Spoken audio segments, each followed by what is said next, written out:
You want to know the exact moment the whole base went silent? It wasn't when she hit him. Everybody thinks it was when she hit him. No, it was 1 second before that. The second where she just looked at him, didn't move, didn't blink, just looked. And somehow that look was louder than the slap he'd already landed across her face. But I'm getting ahead of myself. Let me back up. Let me tell it the way it happened, because if I jump to the end you won't believe it, and honestly, I still have trouble believing it, and I was standing right there. My name doesn't matter much. Back then I was a 19-year-old supply corporal named Eli Trask, and my whole job was moving crates and counting boots. That's it. Nobody at Camp Halvern knew my name, and nobody needed to. I liked it that way. You learn a lot when nobody's watching you. You see things. And that morning I saw everything. Let me set it up for you. Camp Halvern sits in the high desert. If you've never been, picture flat brown ground that stretches until it hurts your eyes, wind that never fully stops, and heat that comes off the tarmac in these shivering waves like the whole world is about to melt. It's a joint training installation, Army, Navy, Marines, all of them cycling through for combined exercises. Big place. Loud place. Always somebody yelling, always an engine running somewhere. That week was special, though. That week we had the graduation formation for the combined assessment cycle. A big deal. The kind of thing where they roll out the folding chairs and the flags and the brass flies in from 3 time zones away to shake hands and pretend they remember your face. Over 1,000 personnel were going to stand in that formation. 1,400, some people said. I counted the chairs myself for the VIP section, so I can tell you exactly how many important backsides were expected. A lot. The number that stuck, though, the one everybody would repeat later, was the troop count on the field. 1,040. That's how many were standing in formation on the parade ground when it happened. I know because it was in the after-action paperwork that I, being a supply guy, somehow ended up filing. 1,040 souls, and every single one of them saw it. But before I get to the field, I have to tell you about the day before, because that's when I first met her. I was in the equipment bay, doing what I always did, inventory, counting. There was a shipment of gear that had come in for the visiting cadre and half of it wasn't logged right, so I was down on my knees with a clipboard, cursing under my breath, when a shadow fell across my paperwork. I looked up. She was standing in the doorway, backlit by the desert sun, so at first she was just a shape, medium height, still. The kind of still that most people can't do. You know how most folks fidget, shift their weight, scratch their neck. She didn't. She stood like the ground belonged to her. "You Trask," she said. Yes, ma'am, Corporal Trask. They tell me you're the one who actually knows where things are around here." I stood up too fast and knocked my own clipboard off my knee. "Smooth. I try, ma'am." She stepped inside and the light stopped blinding me and I finally saw her properly. She was maybe mid-30s, dark hair pulled back tight, a face that wasn't soft, exactly, but wasn't hard either, it was quiet. That's the only word I've ever found for it, like a lake early in the morning before anybody's thrown a stone in it. Her uniform had no flashy patches, no loud rank on display, nothing that shouted, "Look at me." Just clean, squared away. And she had these forearms, not bodybuilder arms, nothing like that, just the kind of solid, roped forearms you get from doing a specific hard thing 10,000 times. "I need a resupply of the following," she said, and handed me a list. I looked at the list. It was weird. Cold weather gear, ropes, some specialized stuff we barely stocked. Half of it didn't match anything I'd seen the visiting cadre request. "Ma'am, some of this, I gotta be honest, I'll have to dig. This isn't standard for the graduation cycle." The corner of her mouth moved, not a smile, almost. "It's not for the graduation cycle." "Then, what should I put it under?" She looked at me for a second, just a second. "Put it under training," she said. "And Trask, thank you for asking instead of guessing. Most people guess." And then she left. I stood there holding the list like an idiot. I didn't even know her name. There was no name on the list, just a signature block that said in small block letters, SR Chief DET. Reyes. Reyes. That's the first time I heard the name that would end up in every rumor, every whispered story, every retelling on that base for the next 10 years. Now here's the thing you have to understand about Camp Halvern. There was a certain kind of man who ran the show, socially speaking. And the loudest of them, the absolute king of the loud men, was a logistics officer named Major Reid Calloway. You know the type, Every base has one. Every office has one, probably. Calloway was tall, broad, good-looking in a way he'd clearly been told about his whole life. He had a laugh that carried across 3 buildings, and he used it like a weapon, laughing at people at their expense and daring them to say anything about it. He'd been at Halvern for years. He knew everybody, had a favor owed to him by everybody, and he treated the base like his personal kingdom. And Calloway had a thing, a specific, ugly little thing. He didn't like people he couldn't place, people who didn't fit his mental filing system. And most of all, and I say this because I watched it happen a dozen times, he didn't like anybody quiet. Quiet people made him nervous, so he'd poke at them, push, try to get a reaction because a reaction he could handle. Silence he couldn't.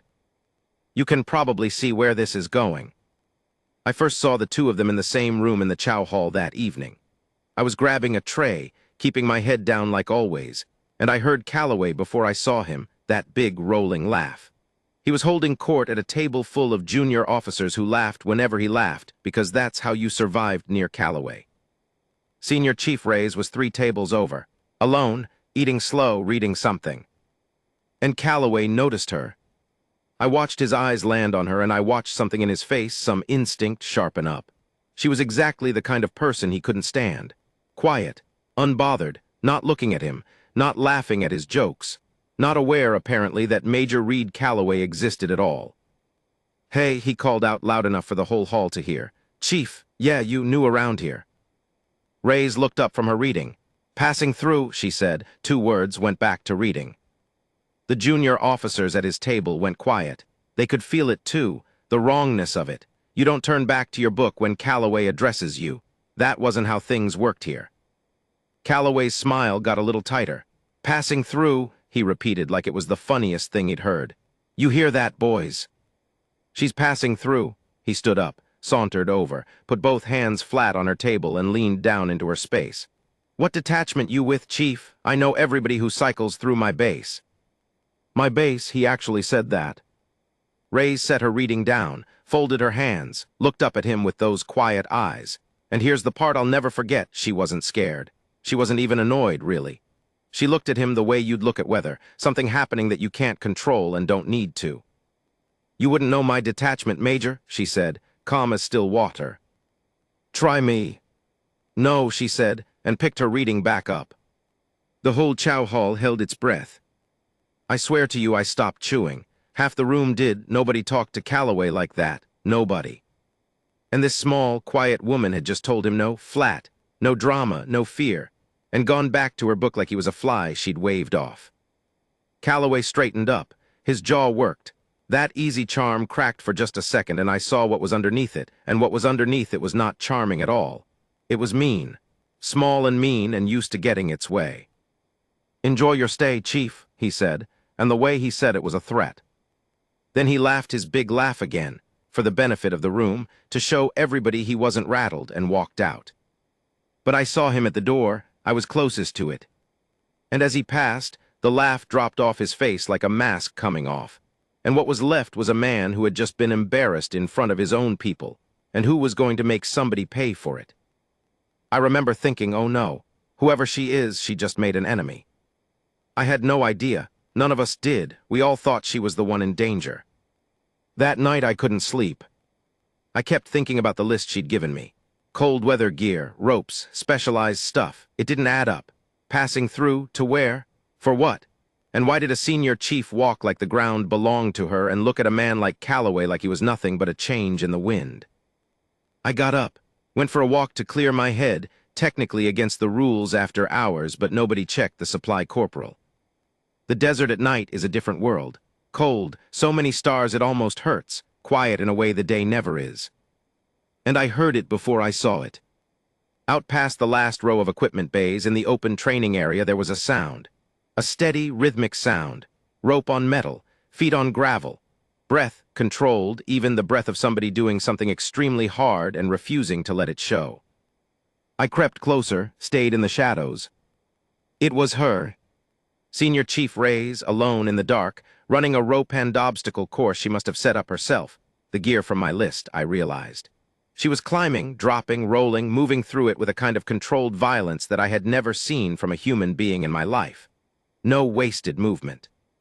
No showing off, nobody was watching, she thought. Just work. Brutal, precise, endless work.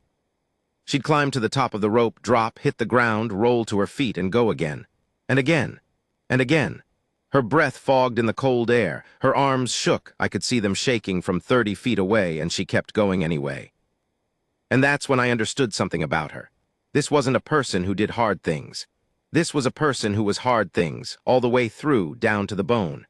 Whatever she was, she had earned it in the dark, alone, 10,000 times over, where nobody could see and nobody would ever clap. I watched for maybe 10 minutes. Then I felt like I was intruding on something private, something almost sacred, and I turned to go. I stepped on a rock. It skittered. When I looked back, she was already facing me, perfectly still. She hadn't heard me so much as she'd known, the way an animal knows.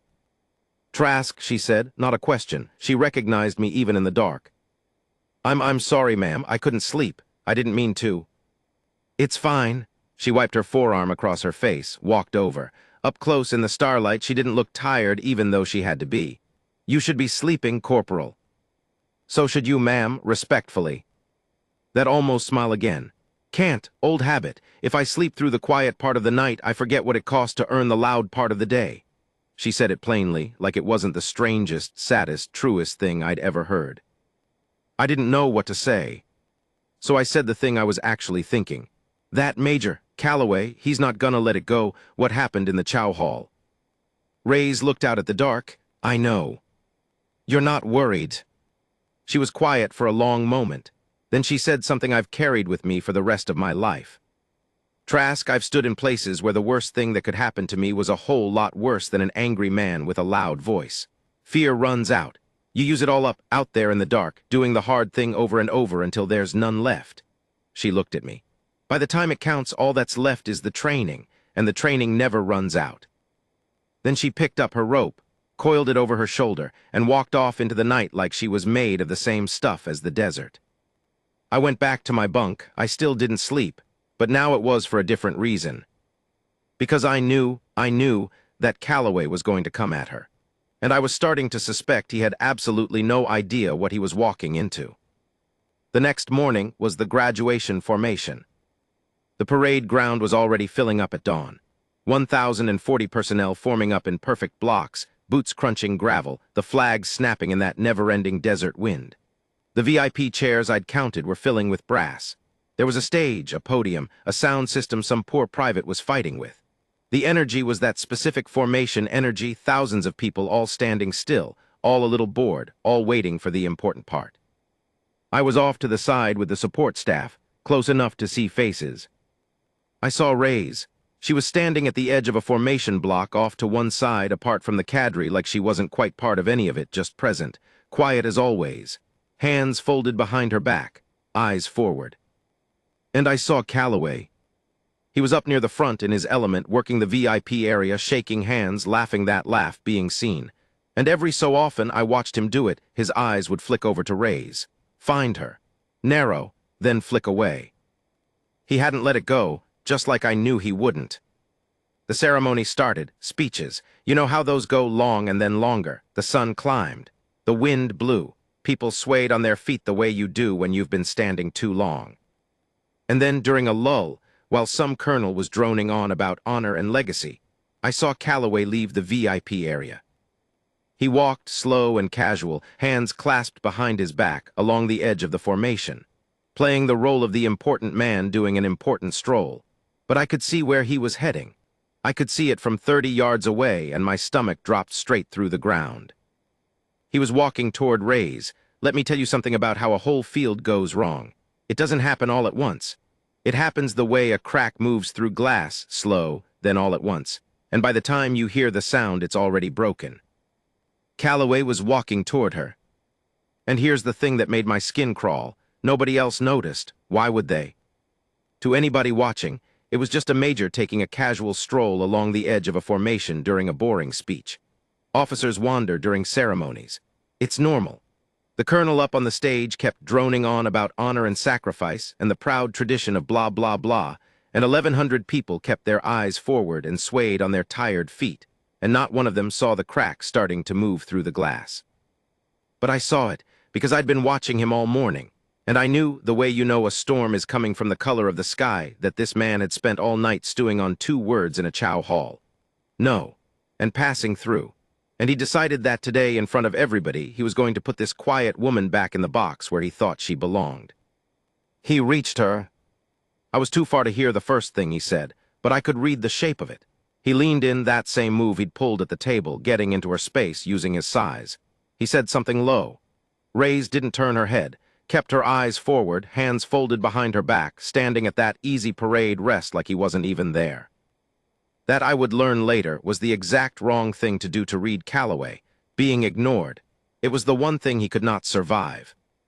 He leaned in closer, said something else.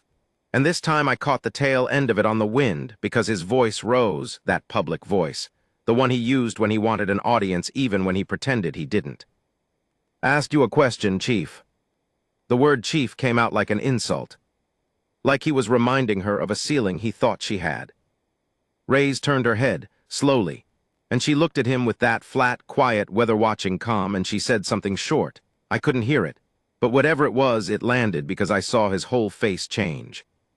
You ever see a man decide to do something stupid? There's a moment, a flicker. The little animal part of the brain that says don't gets shouted down by the big, loud, proud part that says how dare she. I saw that whole argument happen on Calloway's face in about half a second. And then he did it. He grabbed her arm. Not a tap, not a nudge. He clamped his hand around her upper arm, that hand I'd watched shake other people's hands all morning, and he yanked hard to spin her toward him, to make her face him, to make her acknowledge him. Reyes went with the pull, just an inch, just enough to not fight it, to let the momentum come, and she looked down at his hand on her arm, then back up at his face. And she said, clear enough now that a couple of nearby troops heard it and their heads twitched, she said, "Take your hand off me, Major." Calm, level, not a threat, a fact. And Calloway, proud, humiliated, cornered by his own ego in front of a field full of people he ran. Calloway did the dumbest thing a man has ever done on that base or any other. He drew back his free hand, and he struck her across the face. The sound of it. I will hear that sound for the rest of my life. In the quiet of the desert, over the drone of the colonel's speech, a flat, ugly crack of an open palm across a cheek. Loud enough that it carried. Loud enough that heads turned. Not the whole field, not yet, but the nearest 100, 200, their eyes snapping sideways at the wrongness of that sound in that place. Her head rocked with it. He'd put his whole shoulder into it. It should have staggered her. It should have dropped her. It didn't. Her head turned with the blow, and then, slowly, so slowly, it came back. And here's the moment. Here's the second I told you about at the very beginning, the one before the one everybody remembers. She just looked at him. There was a red mark blooming across her cheek. Her jaw was set, and her eyes, those quiet, still lake eyes, didn't have fear in them and didn't have anger in them either. They had something worse. They had decision.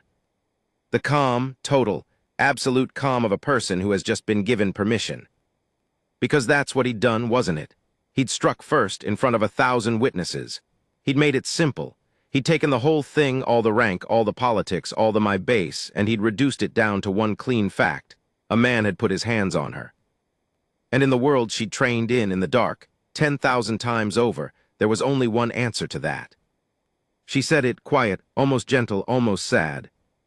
You shouldn't have done that. And then Calloway, because he was already committed, because the crack was already running through the glass, because a man like that can only ever double down. Calloway sneered and pulled his arm back to grab her again, and he said the words. The words that ended up in the title of every version of this story anyone ever told. He said, "You forget who you're talking to. Remember, I'm a..." He never finished it. Actually, no, let me be accurate, because accuracy matters here, and I owe her that. It wasn't Calloway who said, "Remember, I'm a Navy SEAL." It was her. I need to back up 2 seconds to make you understand, because this is the part everyone gets wrong when they tell it. The rumor that spread across the base afterward, the version that grew legs and traveled to other bases and came back changed. That version had Calloway shouting, "I'm a Navy SEAL," as some kind of macho boast before she dropped him. That's not what happened. Calloway wasn't a SEAL. Calloway was a logistics officer who'd never been anywhere harder than a golf course. Here's what actually happened. When he pulled his arm back the second time, Reyes moved. And she moved in a way that none of us, not one of the 1,040 of us, had ever seen a human body move. She stepped inside his reach, not away, into him, closed the distance he was trying to use against her, took his size and his strength and made them useless in a quarter of a second because now he was too close to swing and too slow to adjust. Her left hand came up and caught his grabbing arm, redirected it, folded it aside like she was moving a branch out of a doorway. And in the same motion, one flowing thing, no wind up, no telegraph, her right hand came up and struck him. Not a slap, not a wild swing. A short, brutal, perfectly placed strike to the jaw, driven up from the legs, through the hips, the whole weight of her body behind 6 inches of movement. The kind of strike you can only throw after you've thrown it 10,000 times in the dark. And as she threw it, as her fist connected with the hinge of his jaw and his eyes went blank and his knees turned to water, she said it. Low. For him, for the record, for herself. Remember, she said, I'm a Navy SEAL. Calloway dropped. He didn't stagger, he didn't wobble. He went straight down, all at once, a big proud man folding up like an empty uniform, and he hit the gravel of the parade ground flat on his back, out cold, arms flung wide, in front of 1,040 troops and a stage full of brass and every flag on Camp Halvern. And then there was a silence. I have been in quiet rooms. I have been in the desert at 3 in the morning where you can hear your own heartbeat. I have never before or since heard a silence like the one that fell over that parade ground. 1,000 people and not one sound, not a cough, not a boot on gravel. Even the wind seemed to hold still. Even the colonel at the podium had stopped mid-word, his mouth open, staring. 1,040 people all understanding, at the exact same instant, that they had just watched something that could not be unseen. And in the middle of it, Reyes. She didn't stand over him. She didn't gloat. She didn't look around at the crowd, didn't check to see who was watching, didn't do any of the things a person does when they've won and want everybody to know it. She just stepped back, one clean step off of him, shook out her right hand once, the only sign that anything had even happened to her body, and then she came back to parade rest, hands folded behind her back, eyes forward, red mark still blooming on her cheek. Like she was waiting for the ceremony to continue. Like a man wasn't lying unconscious at her feet. And that, I'm telling you, that was more frightening and more impressive than the punch. The punch was a thing her body did. Stepping back to parade rest, calm as still water, 3 seconds after knocking out a superior officer in front of the entire base, that was a thing her soul did. That was who she was all the way down. For a second, nobody moved. The whole field was frozen in that impossible silence. Then everything happened at once. A medic broke from the sidelines and sprinted toward Calloway. 2 MPs, military police, started shoving through the formation toward Reyes, hands going to their belts. The colonel at the podium was suddenly shouting into a mic that wasn't working, feedback screaming across the field. Officers were breaking ranks. Somewhere a whistle blew. The perfect formation of 1,000 people cracked apart into chaos. Everybody turning, craning, trying to see. A wave of noise rising up to fill the silence that had been so total a moment before. And through all of it, Reyes stood still. The MPs reached her. "Chief, you need to come with us. Now." One of them had his hand on her arm, and I saw every muscle in the field tense because we'd all just seen what happened to the last man who put a hand on her arm. But she just nodded, calm. Understood. And she let them turn her, let them start walking her off the field, offered no resistance at all, because, and this is the part that would matter enormously later, she knew exactly what she'd done, and she knew exactly what the rules were, and she had made her peace with both before her fist ever left her hip. As they walked her past the support staff, past me, she caught my eye. Just for a second. And she gave me the smallest nod, barely a movement, and the almost smile, and I understood it meant, "It's all right, Trask. This is how it was always going to go." Then they took her away. Behind me, I heard 2 young privates whispering. "Did you see that? Did you see that? He hit her first. He hit her first. Everybody saw it. Doesn't matter, she's done. You can't drop a major. Doesn't matter what he did. She's finished." And I stood there watching them walk her toward the admin building, this small, quiet woman who ran a rope course alone in the freezing dark because fear runs out but training doesn't, and I felt something cold settle in my chest. Because the private was right. That was the rule. It didn't matter that Calloway struck first. It didn't matter that 1,000 people saw it. She'd put her hands on a superior officer. In the eyes of the system, that was the crime. The system doesn't have eyes for why. They were going to end her. Or at least, that's what all 1,040 of us believed, standing on that broken parade ground, watching the medic slap Calloway's slack face to wake him up. We were wrong about that, too. But to understand why, you have to understand who Senior Chief Reyes actually was. What that list of cold weather gear was really for. Why a woman like that was passing through a training base in the middle of the desert. And what and who was about to come looking for her. That's where this story stops being about a punch and starts being about something a whole lot bigger. You want to know what a base sounds like the hour after something like that. It sounds like a hive that somebody kicked. By the time they'd carried Calloway off to the medical building, and yes, they carried him, he was still too rubber-legged to walk right, which nobody was supposed to mention, but everybody did. The whole of Camp Halvern was buzzing. The formation had collapsed into 1,000 private conversations. The graduation ceremony was, for all practical purposes, over. Nobody was listening to speeches anymore. Nobody could think about anything except the 4 seconds they'd just watched. And the story was already changing. That's the thing about 1,000 witnesses, you'd think 1,000 people all seeing the same event would agree on it. They don't. By lunchtime, I heard 6 different versions. In one, she'd broken his jaw. In another, he'd thrown a punch, not a slap, and she'd caught it out of the air. In another, she'd said a whole speech before she dropped him. In another, there were 2 majors and she'd handled both. The story grew in the retelling the way stories do. Everybody adding a little, everybody making it bigger. But underneath all the growing and changing, there was one thing that stayed the same in every single version. One fact nobody argued about. He hit her first. 1,000 people saw it, and that fact was going to matter more than any of us understood yet. They put her in a holding room in the admin building. Not a cell. They don't have proper cells at a place like Halvern, just a bare office with a table and a guard on the door. I know this because, being the supply corporal, I was the one who got sent to bring over some paperwork and a case of water to the admin building that afternoon. And the admin building was suddenly the most important building on the base. The hallway outside that holding room was packed. Officers I'd never seen talking to each other in low, urgent voices. A JAG lawyer, legal officer, had already flown in or been pulled in, I couldn't tell which. And Calloway's people were there too. Calloway had people, remember, years of favors owed. And those people were working the hallway hard, and the words I kept hearing were assault and superior officer and court-martial, and made an example of. The machine was already moving, and it was moving in one direction, crush her. I set down the water. I lingered longer than I needed to, pretending to sort the paperwork because I wanted to hear.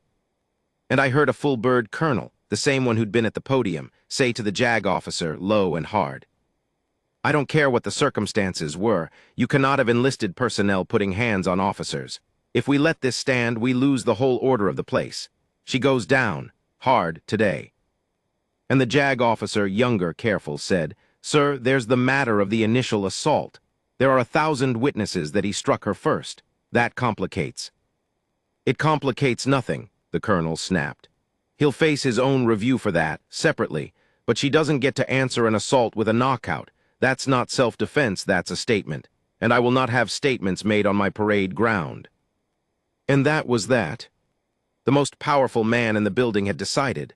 She was going down. I remember carrying the empty paperwork folder back down that hallway feeling sick. Because it was so clearly unfair, and it was so clearly going to happen anyway, and there was nothing a 19-year-old supply corporal could do about any of it. I passed the holding room door. It was open a crack, and through the crack I could see her.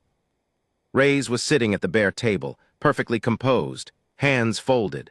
That red mark on her cheek had darkened to a bruise now, and she wasn't panicking, wasn't pacing, wasn't arguing with anybody. She was just sitting, calm as still water, like a woman waiting for a bus.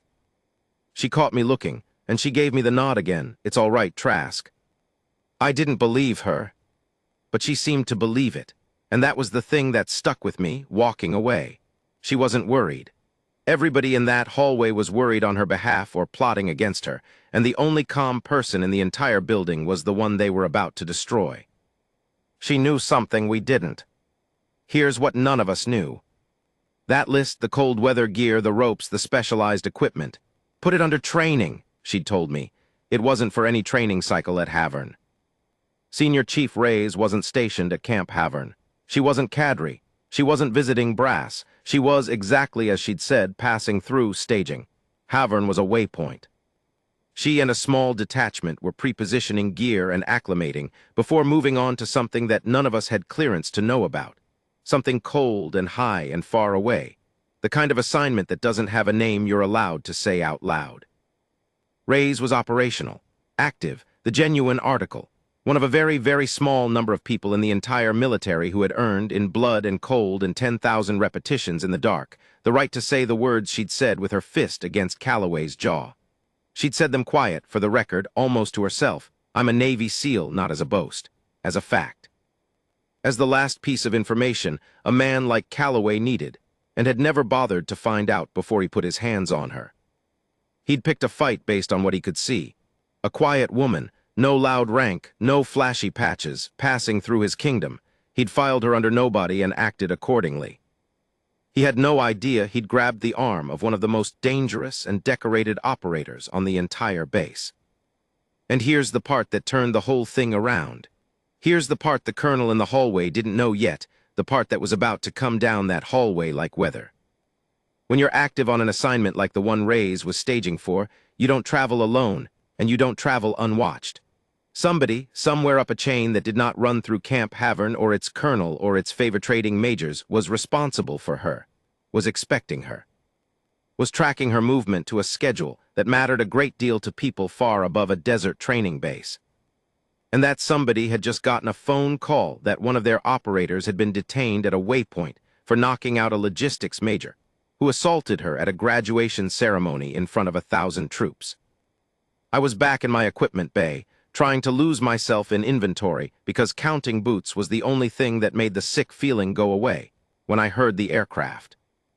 Now aircraft come and go at Halvern all day. You stop hearing them, but this one was different. This one came in low and fast and urgent, and it wasn't on the schedule. I knew the schedule. I logged the arrivals, and something about the sound of it made me set down my clipboard and walk to the bay door and look up. It was a small jet, the kind that carries important people who need to be somewhere 5 minutes ago. It came down onto the airstrip hot, taxied fast, and before it had fully stopped, a hatch was opening. And a man came down the steps. I didn't know his rank at a glance. He wasn't wearing anything that shouted it, but I knew authority when I saw it, and this man wore authority the way Reyes wore stillness. All the way through. He was older, weathered, moved with economy that reminded me of her, actually, no wasted motion.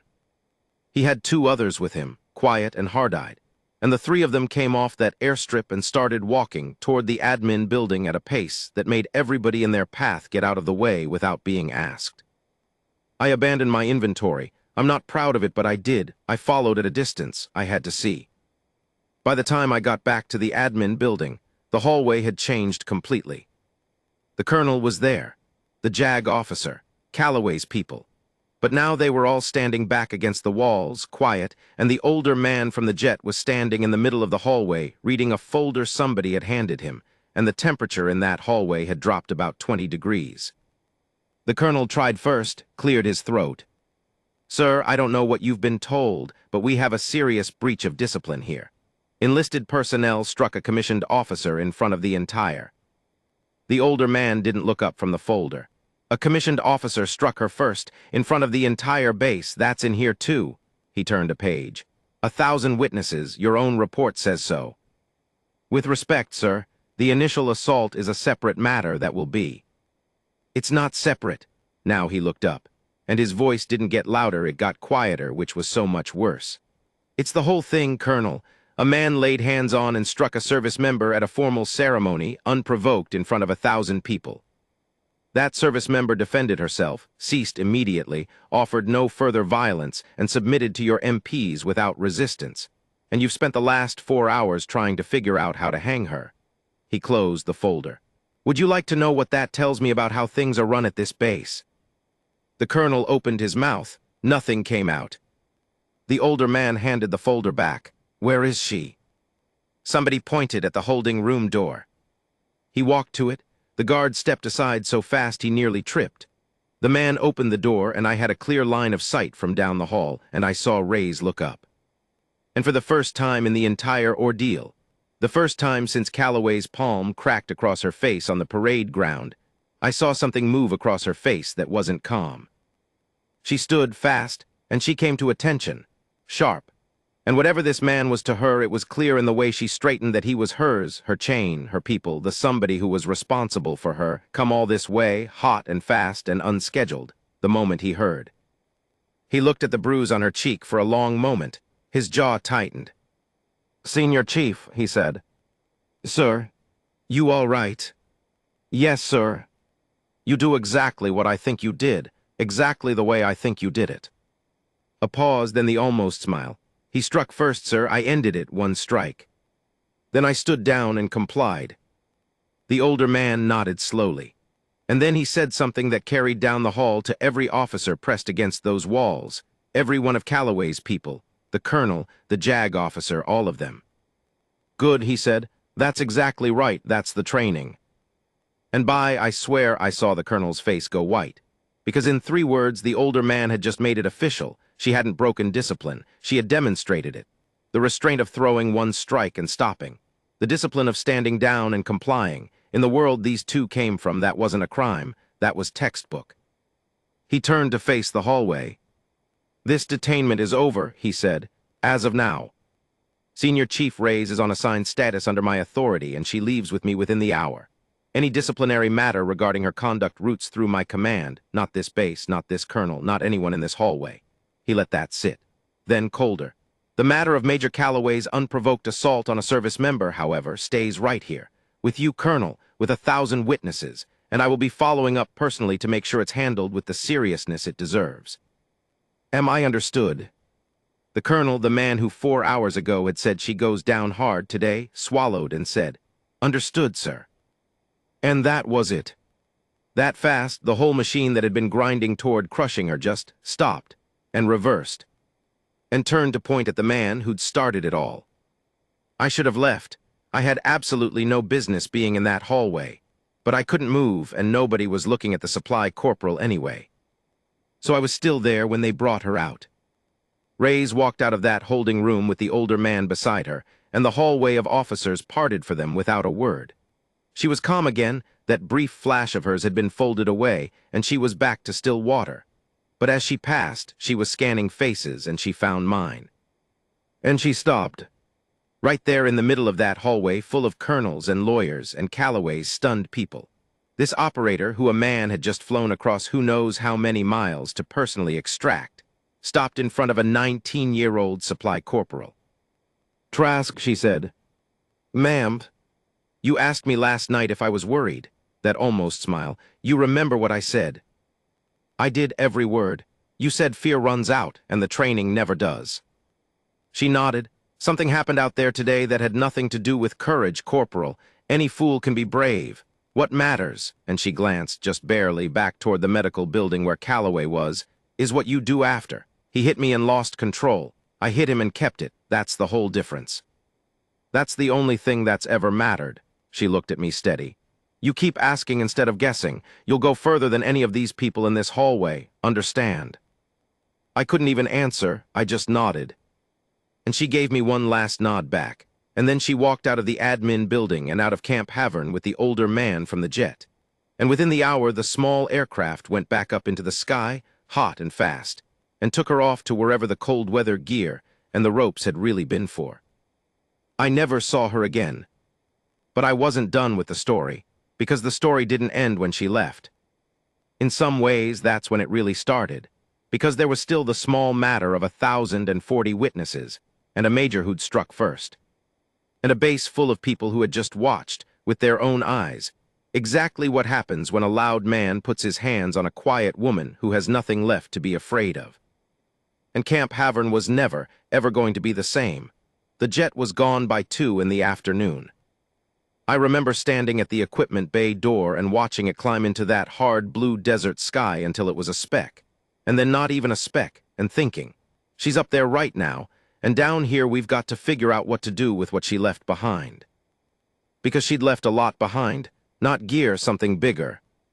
She'd left a base full of people who had watched their whole understanding of how things worked get knocked flat on the gravel next to Major Reid Calloway.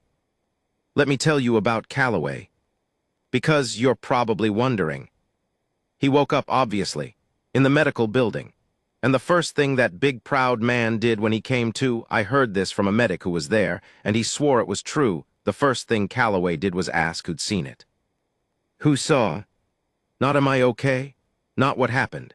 His first waking thought was to find out how many people had watched him get dropped, because in his whole life the thing that mattered most to Reid Calloway was how things looked, and he understood, even concussed, even flat on his back, that how this looked was catastrophic. And the medic, God bless him, told him the truth. Sir, he said, everybody saw, all of them, the whole formation. And I'm told Calloway just closed his eyes and lay back down. Because there's no favor in the world you can call in to unring that bell. 1,040 people watched Reid Calloway put his hands on a woman, strike her without provocation, and get folded up like laundry with one punch. You can't spin that. You can't laugh that off with a big, rolling laugh. It was over. His kingdom was over, and he knew it before the swelling in his jaw had even gone down. Now here's what I want you to understand, because this is the part of the story that actually matters. This is the part that's bigger than a punch. When the older man from the jet said, cold, in that hallway, the matter of Major Calloway's unprovoked assault stays right here. With you, Colonel, with 1,000 witnesses, and I'll be following up personally. He wasn't just saving Reyes. He was setting a trap, or maybe not a trap, maybe just holding up a mirror. Because for years, the way things worked at Camp Halvern was simple. Calloway did what he wanted, and people ate it. He humiliated junior officers, and they took it. He leaned on enlisted folks, and they took it. He ran his little kingdom of owed favors and casual cruelty, and everybody just took it. Because what was the alternative? You couldn't fight him. He had the rank, the friends, the years. Fighting Calloway was career suicide, so nobody did. And that silence, that whole culture of taking it, had a name, even if nobody said it out loud. The name was fear. Everybody at Halvern was a little bit afraid. Of Calloway, sure, but really of the machine, the thing the colonel represented. The thing that would grind you down if you stepped out of line, that didn't have eyes for why, only for what. Everybody understood, deep down, that if it ever came down to a quiet person and a loud, powerful person, the machine would side with the powerful one every time. And then a woman ran a rope course alone in the freezing dark, and a man grabbed her arm on a parade ground, and in 4 seconds, in front of everybody, the machine didn't side with the powerful one. Do you understand what that did to people? I watched it happen over the next few days. I watched a base change. It started small. It started in the chow hall, the same chow hall where Calloway had leaned over Reyes's table, and she'd said no. 2 days after, I was getting my tray, and I heard a table of junior officers talking, and they weren't talking about the punch, not really. They were talking about the no, about the moment in the chow hall. One of them said, "I've wanted to say no to that man for 3 years." And another one said, quiet, "So have I." And that was it. That was the whole conversation. But I felt the ground move under it. Because these were men who had spent years laughing when Calloway laughed, getting out of the way when Calloway walked, taking it and taking it and taking it. And a stranger passing through had shown them in 4 seconds that no was a word you were allowed to say, that the machine wasn't as all-powerful as they'd believed. That a loud man was just a man, and sometimes the ground didn't belong to him after all. You could feel it spreading, little things. A young corporal who'd always shrunk when officers passed started standing up a little straighter. A supply sergeant who'd been letting a lieutenant push extra work onto her started pushing back, politely, correctly, but back. People said no more that week than they had all year, and every single time, I swear, you could see the ghost of that parade ground behind it. He hit her first. She stood right back up, and the sky didn't fall. Calloway's review came fast because the older man from the jet was as good as his word. He followed up, personally. And it turns out that when someone with real authority, someone from a world where a strike answered a strike and stopping meant something, decides to shine a light on a man's conduct, and there are 1,000 witnesses to the specific incident in question, and years of quieter incidents suddenly getting reported now that people aren't afraid anymore. Well, it doesn't go well for the man. I don't know all the details of what happened to Calloway. That's above a supply corporal's pay grade then and now, and honestly I don't want to make up a version I can't stand behind. But I know he left Halvern, quietly, not long after. No big rolling laugh on the way out, no table of junior officers to see him off. He just packed up his kingdom into boxes one afternoon and was gone, and the base felt about 100 pounds lighter the moment his vehicle cleared the gate. And the thing is, the thing that I still think about, nobody cheered. There was no party. It wasn't like that. It was quieter and better than that. It was just a slow, collective exhale. A base full of people who'd been holding their breath for years, finally letting it out. I need to tell you about one more person before this part ends, because it isn't only the big people this touched.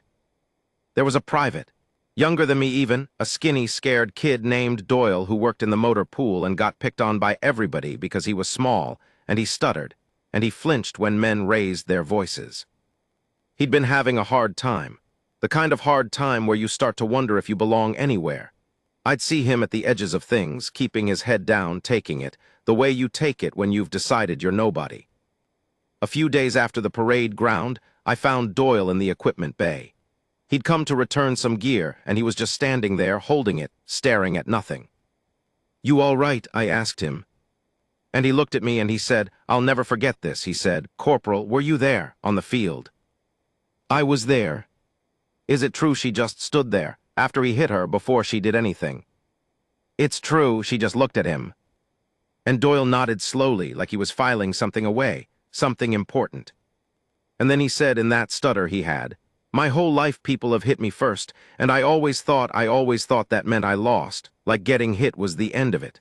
He looked up. "But she got hit first and she still won, because she kept it together and he didn't." I didn't know what to say to that. "Getting hit isn't losing," Doyle said, mostly to himself. "Losing your head is losing." And he set the gear down on my counter, and he squared his skinny shoulders, and he walked out of that bay standing taller than I'd ever seen him stand. That's what she left behind, not a punch. A lesson rippling out through a whole base, reaching all the way down to a scared kid in the motor pool who suddenly understood he wasn't nobody after all. As for me, I filed the after-action paperwork. That's how I know the number for certain, 1,040 personnel in formation. I typed it into the report myself, and I sat there for a second looking at it, thinking about how 1,040 people had watched the same 4 seconds, and every one of them had walked away carrying something different. Some of them carried a funny story. Some carried a lesson. Some, like Doyle, carried something that maybe saved them.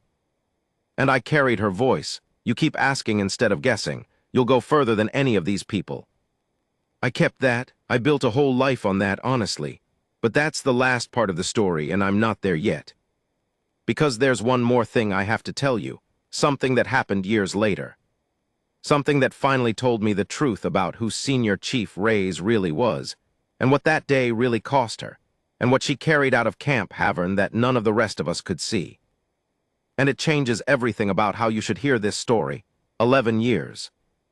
That's how long it took before I found out the rest. 11 years between that parade ground and the day I finally learned the truth about Senior Chief Reyes. By then I wasn't a supply corporal anymore. I'd stayed in, made something of myself, not because I was special, but because a woman with a bruise on her cheek had told me I would, and I'd been stubborn enough to try to make her right. I'd made rank. I had people under me now. And every single time I had to make a hard call about one of my people, some voice in the back of my head asked the same question she'd taught me. Are you asking, or are you guessing? I never guessed if I could help it, because she'd told me not to, and you carry the words of the people who saw something in you when you couldn't see it in yourself. I tried to find her over the years, quietly. You don't go poking into the records of people like her. That's a good way to get a door closed in your face, but I'd asked around, careful, whenever I met somebody who might have crossed her path. For a long time I got nothing. Then once in a while, a fragment. Somebody who'd heard the name, somebody who knew somebody, the way you piece together a person you're not supposed to know about. And then, 11 years on, I was at a memorial. I won't tell you where. It doesn't matter, and some of it I'm not free to say. But it was one of those services for people whose work doesn't get talked about, small, quiet, no cameras, no crowd. The kind where half the people in the room can't be named in the program. I was there for someone else, someone I'd served with, and I almost didn't notice the older man standing near the back. But I did notice him, because I'd seen him before. Weathered, economy of motion, authority worn all the way through. It was the man from the jet. 11 years older, but it was him. The one who'd flown in hot to Camp Halvern and stopped the machine cold and said, "That's the training, that's exactly right." I'd have known him anywhere. I don't know what possessed me, Rank and years should have kept my mouth shut. But I walked up to him afterward and I said, "Sir, you won't remember me. Camp Halvern years ago. There was an incident on a parade ground, a Senior Chief Reyes." And the old man went still. For a second I thought I'd made a terrible mistake. Then he looked at me, really looked, the way she used to, and something in his face softened. "The supply corporal," he said. I nearly fell over. "You, yes, sir, that's how do you." "She mentioned you?" A ghost of a smile. "Not many people, but she mentioned you, the kid who asked instead of guessing." He nodded slowly, like he was confirming something to himself. "You made rank good. She'd have liked that." She'd have liked that? Past tense. I felt the floor tilt. "Sir, is she?" And the old man's face told me before his words did. He took me aside, away from the others, and he told me in the careful, sparing way that men like him tell you things what had happened.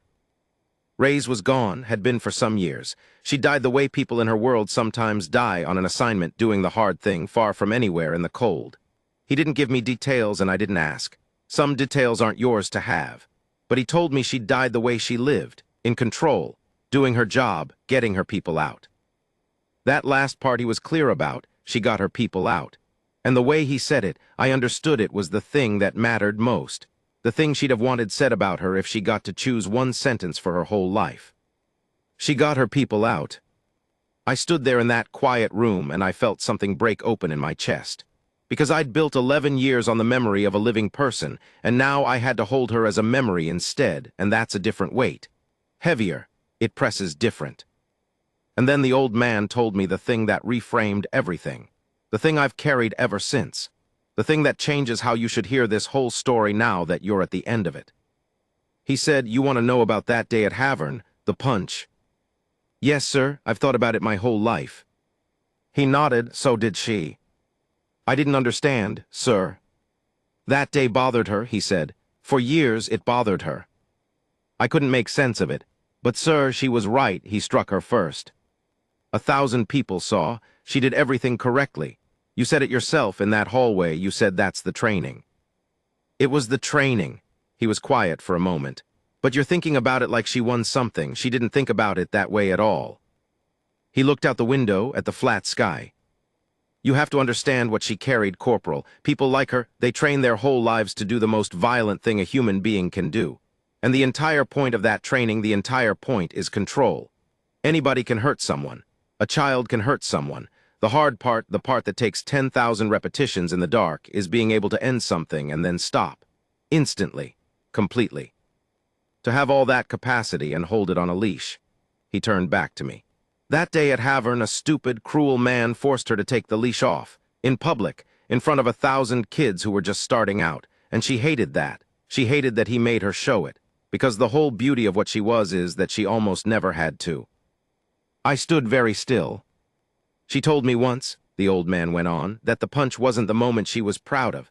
Anybody could throw that punch, she said, given enough training. The moment she was proud of," and he paused and his voice went rough for just a second, "was the moment right after, when she stepped back to parade rest. When she stood down and complied and let the MPs walk her off. That's the moment she cared about. Because that was the part that was hers, that was the discipline. The punch was just physics, stopping was the soul. And I remembered it. God, I remembered it. The way she'd stepped off him, shaken out her hand once and come right back to parade rest, eyes forward, calm as still water, 3 seconds after knocking out a major. At 19, I'd thought that was the frightening part, the impressive part. I'd had it exactly backwards. It wasn't frightening. It was the whole point. "There's one more thing," the old man said, "and then I'll let you go." I waited. "You said 1,000 people saw the punch, and they did. And it made a legend, and the legend grew, and people tell it to this day. I've heard versions of it on 3 continents, and half of them are wrong." He almost smiled. "But she didn't care about the 1,000 people who saw the punch. You want to know who she cared about?" "Who, sir?" "The ones who saw what came after, the stopping, the standing down." He looked at me. "She used to say most people only ever learn the first lesson, that you can hit back. She said the world is full of people who learned that one. It's easy. It feels good. But the second lesson, the one almost nobody learns." And here he put his weathered hand on my shoulder, the same shoulder, I swear, that she'd looked at 11 years before. "The second lesson is that hitting back isn't the victory. Keeping your head is." He hit her and lost himself. She hit him and stayed exactly who she was. That's the whole story, son. That was always the whole story. He squeezed my shoulder once. And then he said, she'd be glad you asked, even after all this time. She'd be glad you came up and asked instead of just remembering it wrong like everybody else. And he walked away, and I never saw him again either. So that's it, bye. That's the whole thing. That's what really happened on that parade ground at Camp Halvern in front of 1,040 troops on the hottest morning of that year. A cruel man struck a quiet woman because he decided she was nobody, because she didn't laugh at his jokes and told him no, and didn't know that the ground was supposed to belong to him. And she knocked him flat with one punch and a quiet sentence. And 1,000 people made a legend out of the punch. But the punch was never the story. I know that now. It took me 11 years and a memorial and an old man's rough voice to understand it. But I know it now, and I'm telling it to you so it won't take you as long. The story was the stopping. The story was a woman who had every reason and every right and every ability to keep going and instead stepped back, shook out her hand, and stood at parade rest with a bruise blooming on her cheek. Anybody can be pushed. Anybody can hit back. That's the easy part. That's just physics, like she said. The hard part, the part worth 11 years of remembering, the part worth a whole life of trying to live up to, the hard part is this. He lost control and lost everything. She kept control and never lost herself. And in the end, when the cold came for her far away in a place I'll never know the name of, she was still exactly who she'd always been, still in control, still doing the job, still getting her people out. Remember that, not the punch, never the punch. Remember the part that came after.